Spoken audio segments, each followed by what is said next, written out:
On your channel, Monte, I see you have a lot of different videos, and the name of Monte's channel is Hit It Long. You can see it here in the annotation.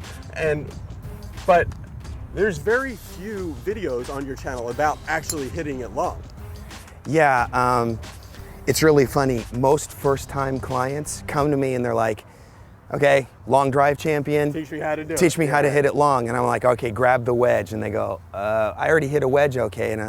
And you don't. Right. And they say, well, you know, I want to learn how to hit the driver longer. And I say, that's fine, grab the wedge. And the big misconception is that each club has a different swing. Well, obviously, you know, you've got a wedge that's this long and it's got this lie angle and this much loft, and you got a driver that's this long and teed up and blah, blah, blah.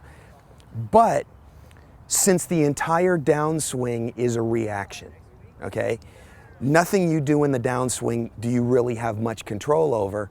All of the differences in the swing will automatically be initiated by the body because of difference in club length, different distances from the ball, different alignments.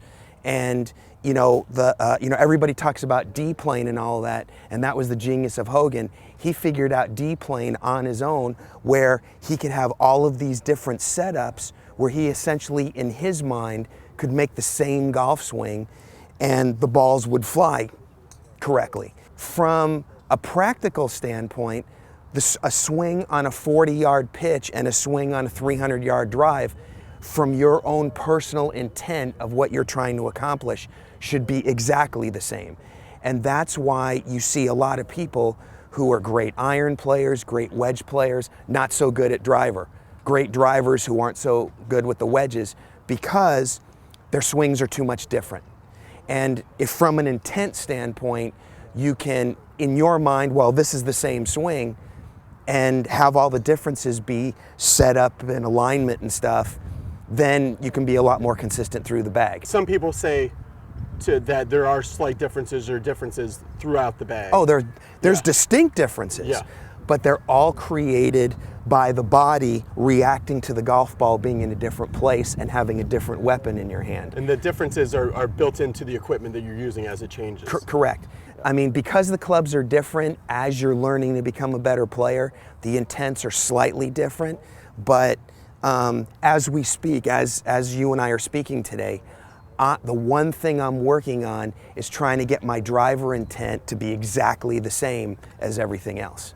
So some of your best driver lessons that you give to people that improve their driving, they don't really pick up many drivers. They might hit wedge shots. And how will the wedge shots and things like that improve their driving? More than chasing numbers and, you know, mythical draws over fades and all this other stuff, learning to hit the ball in the middle of the club face is where extra distance comes from. That's where people are really going to. That's where extra distance comes from. And so basically the way a lot of my lessons go is it's usually not wedge, it's usually around 7-iron. Okay. I get someone freeing up their swing with a 7-iron, get them hitting it in the middle of the club face, then I say, okay, grab the driver, make the same swing, and they're like, oh, that's farther than I hit it.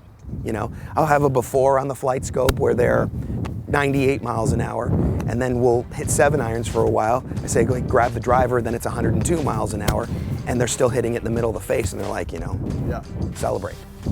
Subscribe to Be Better Now for more compelling golf content.